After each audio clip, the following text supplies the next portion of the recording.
I want to talk a bit now about more modern secularisation theories that have been influential in the 20th century, particularly the second half of the 20th century.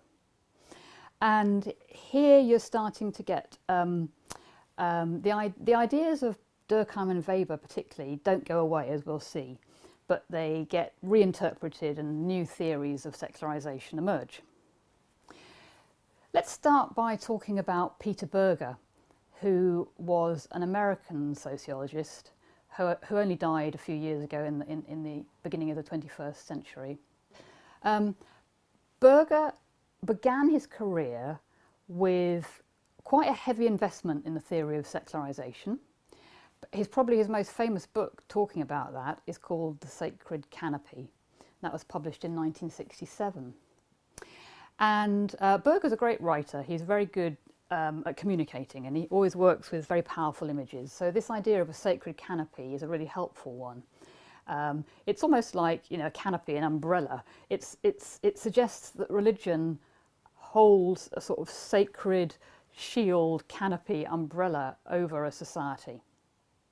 Now that echoes Durkheim's theory that societies are strongest when they're unified by a religion. And Berger takes that idea as well. But he talks about how religions become plausible and all the social processes that make religions plausible.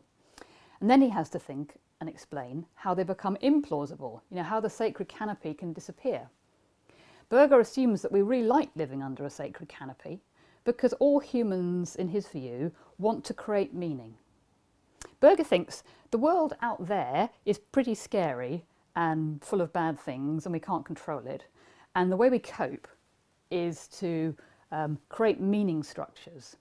And religion is a great meaning structure.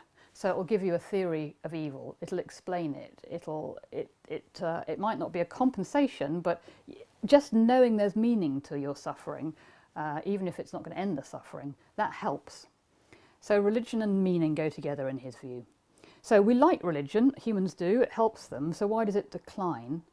Well, he thinks, like Durkheim, that you can only sustain a sacred canopy if you all agree with each other about it.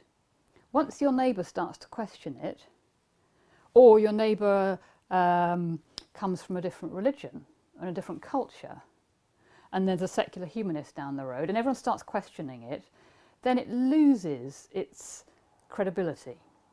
Because it's only plausible when most people think this is how it is, there really is a God, and they share a religious framework. So like Durkheim, Berger thinks that it starts to decline when you get modernisation and you get urbanisation and you get pluralism. That's Berger's great thing that he adds and focuses on. Pluralism, i.e. diversity, where you get people with lots of different religious views and none coming together. He thinks that makes it much harder to be a real true believer in any religion, because you can see that not everyone believes your religion.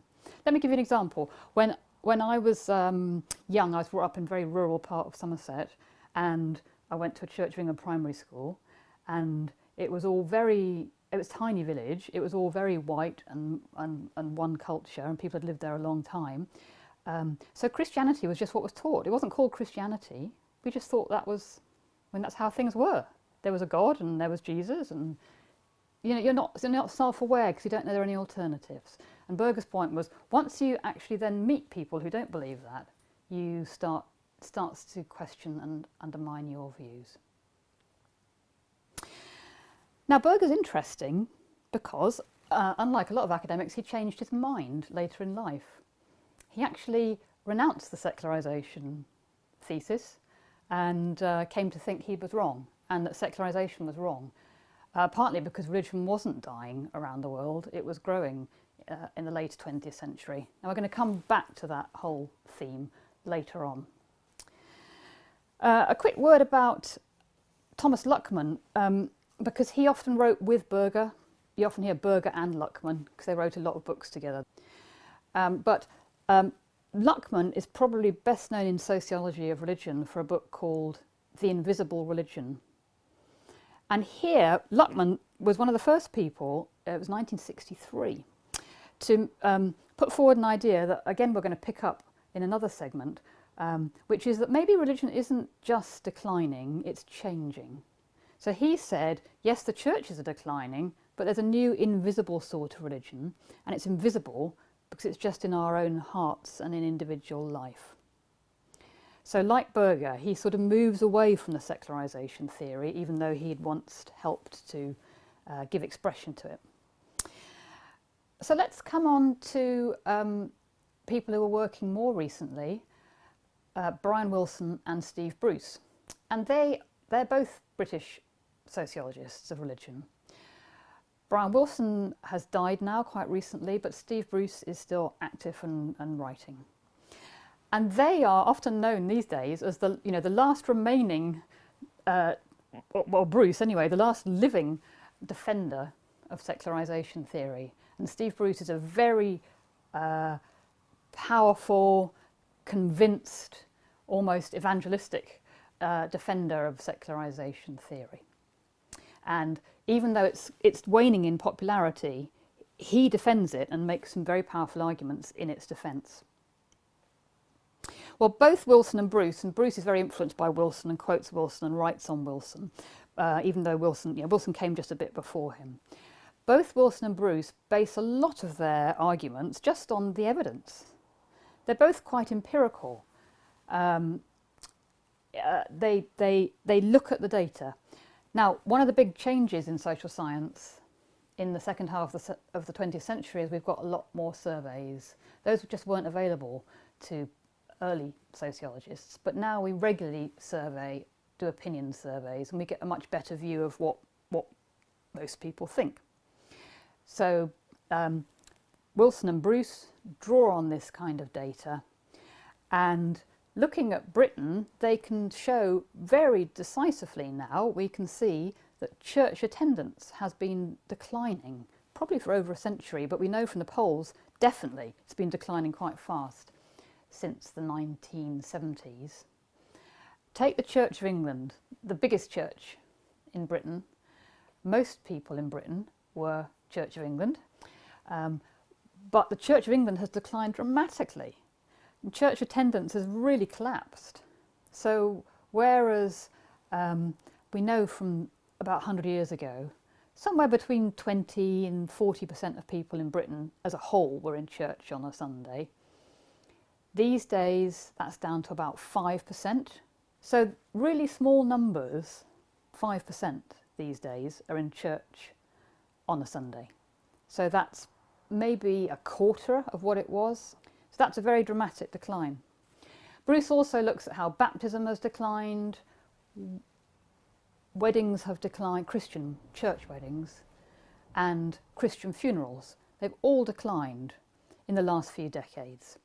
So this is all proof of his thesis that secularisation theory is right and that we are living through profound secularisation.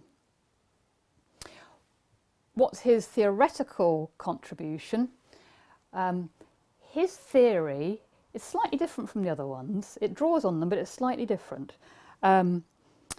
Steve Bruce argues that religion is actually quite hard to sustain. I think he might even say, it's inherently not very plausible. So in order to be religious, you need to belong to a tight-knit community that really reinforces your view. You can see a bit of Durkheim's thinking there. So Bruce thinks the only kinds of religion that are really strong are strict, more fundamentalist, more conservative types of religion. And he points to Northern Ireland as a good example of that, where he did quite a lot of studying. And he thinks that once those sorts of churches start to go mainstream and liberalise and become so-called liberal mainstream churches, people start to drop off. They cease to be really plausible. And he thinks that once you get to modern individualised forms of spirituality, it's insignificant. He thinks it's trivial, it's not really real. He might be wrong, we'll come back to that. But that's his theory. You need these really strict churches. He doesn't say you can't have religion in modern societies, but you need strict little enclaves for religion to be sustained. I want to say just one more thing, which is a final sort of theory, which is quite influential, which is going back to Brian Wilson. And you might have heard of this. It's called the theory of social differentiation. And that's another account of secularisation. And Brian Wilson is well known for arguing this. And Brian Wilson argues that, well, he doesn't argue, most sociologists agree, that with modernisation, you get specialisation of roles. So whereas in the old days, one person would be a farmer and a teacher and a cook and everything else, these days, you become a specialist. I'm a specialist academic in a specialist area. Someone else is a specialist baker or whatever you do. So you get this division of labour and you get different spheres. So the educational sphere I work in, the political sphere, that's a separate sphere. The legal sphere, that's a separate sphere. And Wilson and others argue religion becomes a separate sphere. So it kind of becomes optional. You can belong to that sphere if you want to, but you don't have to. And Wilson's big point about what secularisation is, it's not just about individual belief, he says, it's about loss of social influence. So whereas before, in his examples of the churches, the church would influence the law, it would influence politics and the government, it would be deeply influential in education and schools and universities. The churches established them all. These days it's just all rolled back like the tide and they've all become secular. So secularisation also means the diminishing societal influence of religion.